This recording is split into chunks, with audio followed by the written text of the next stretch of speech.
sit up for the duration of the session. As I told my story, Evelyn looked at me and said, "Do you think you are grieving?"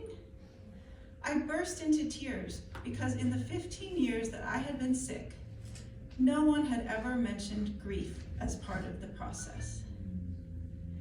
In 1998, right after college graduation, my mom took me to New York City as a gift. We visited the Empire State Building, where we took the elevator to the 102nd floor.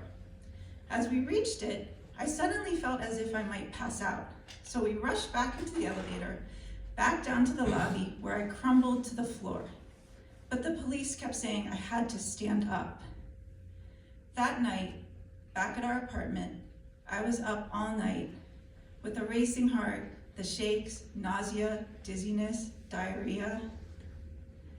On June 18, 1998, shortly after that trip, I woke up with a strange headache and chest pain, along with other symptoms. I never got better. This began 17 years of being mostly homebound and sometimes bedbound. I would move from recliner to recliner and back to the bed because I wasn't well enough to sit up for any length of time.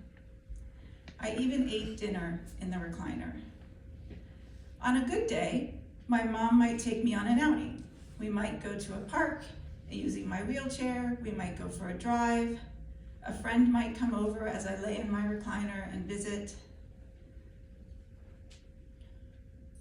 Sometimes the fatigue was too intense to even tie my shoes. In 6 years, we saw over 100 doctors. I was told everything from get a boyfriend to you're afraid of the real world to if we just put you on a treadmill, we can prove to you you're deconditioned. I was handed a lot of Prozac. Finally, we met Dr. Kaler, who said, "You are sick. Something is wrong. Listen to your body and don't take no for an answer." After 6 years of wandering in the desert, Dr. Kaler led us to Dr. Peter Rowe at Johns Hopkins Children's Center.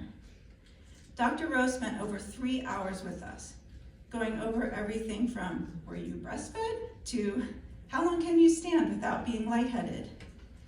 He diagnosed me with chronic fatigue syndrome, dysautonomia, and a host of other conditions. We finally understood why I'd almost passed out in the elevator. I missed out on my dreams and my freedoms of my 20s, 30s, and 40s. I watched with envy, jealousy, sadness, as my friends worked, went to grad school, bought homes, traveled, got married, and hardest of all, had children. It physically hurt when I thought about not becoming a mom.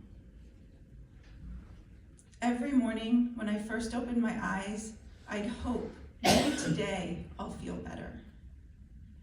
Shortly after I met Evelyn, I turned my grief into action. I began fundraising for Dr. Rowe, who had slowly begun chipping away at ways of improving my health. That was over a decade ago. It's now been over a quarter century since I got sick, and half that time since Evelyn said, "Do you think you are grieving?" I no longer try to hide my disability. I embrace my identity as a disabled person. 2 years ago, for Disability Pride Month, I stood in front of our mayor and I explained how inaccessible our town is and why it matters to include disabled people. I've continued volunteering my time fundraising for Dr. Rowe, now raising over $425,000 for his clinic.